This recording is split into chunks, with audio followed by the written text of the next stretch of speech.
Hello and welcome. Is Portland, Oregon, and the surrounding areas being terrorized by a serial killer? Although police are strongly discouraging this, the locals seem to think so. In the past few months since February of 2023, police have recovered the remains of 6 women in this region. Let's just dive right into this crazy mystery.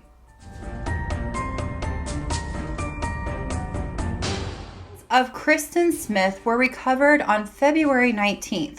Joanna Speaks on April 8th, Bridget Webster on April 30th, Charity Perry on April 24th, Ashley Reel on May 7th, and a sixth unidentified woman was found on April 24th, all discovered within 100 miles of the Pacific Northwest city. Portland police have strongly pushed back on the idea that these cases may be connected. In a statement issued, police said, "While any premature death is concerning, and we will diligently investigate the deaths that happen in our jurisdiction in collaboration with the Multnomah County and Oregon State Medical Examiner's offices, PPB has no reason to believe that these 6 cases are connected." It is very possible authorities are keeping it quiet for now, only releasing limited information to the public as they see fit to both protect the case and avoid mass hysteria. However, it is only natural for the community to have concerns. This is what we know so far. All 6 women were under the age of 40 and have been discovered in rural wooded areas.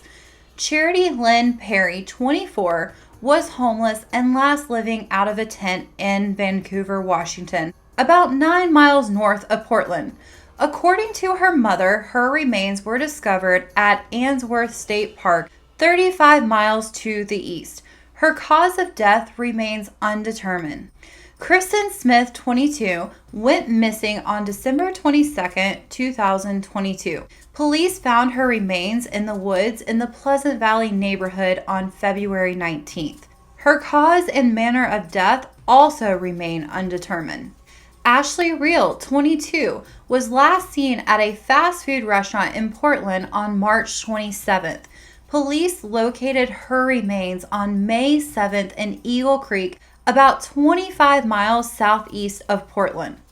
Authorities in the Clackamas County, who are also involved in the investigation, have deemed her death suspicious, but it has not been officially ruled a homicide. The next 2 victims were discovered on the same day, one of whom appears to be a Native American woman and is the only victim who remains unidentified. Police describe her as a possibly Native American or Native Alaskan with tattoos of a music note on her chest and a seated Buddha on her right shoulder blade. Joanna Speaks, 32, was found dead at an abandoned barn in Ridgefield, Washington on April 8th, about 23 miles north of Portland, according to the Clark County Sheriff's Office. Speaks' death is the only one being investigated as a homicide at this time. The Clark County Medical Examiner's Office deems Speaks' cause and manner of death a homicide from blunt head and neck injuries. She was found inside of a barn on an abandoned property around 22 miles north of Portland. The Sheriff's Office issued a statement. There are indications the body was moved to this location.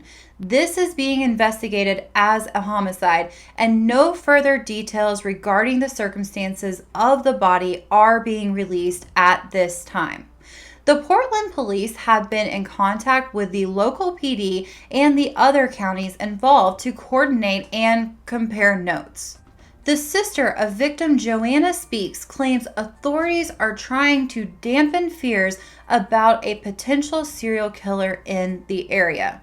In an interview, Robin Speaks stated, "I think that the police are trying to make sure that they keep the public from being too freaked out and about a serial killer. Either way, women are dying, and the numbers are rising.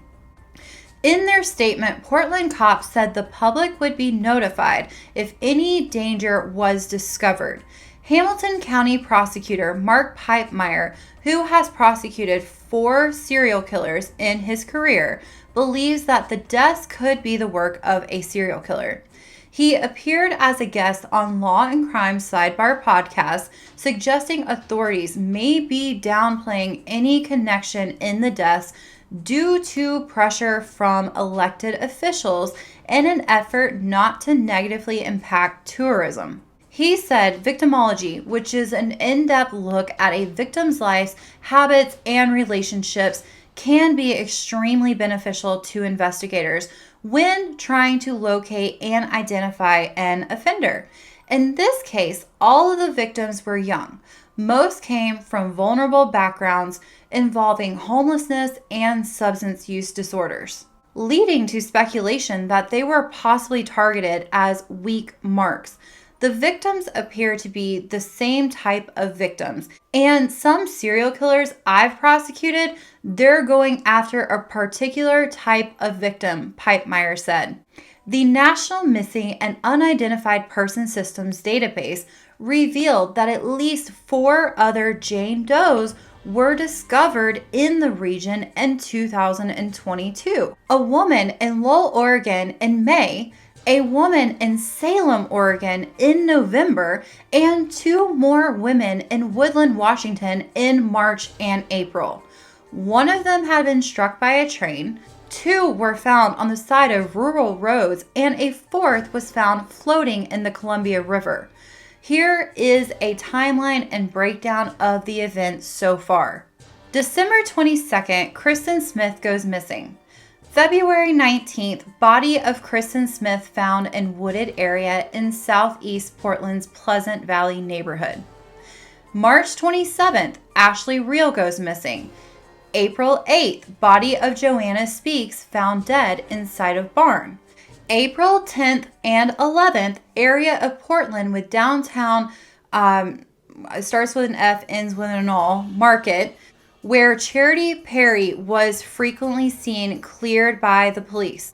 April 24th, body of Charity Perry found. April 24th, body of an unidentified woman found less than 3 miles from the body of Smith.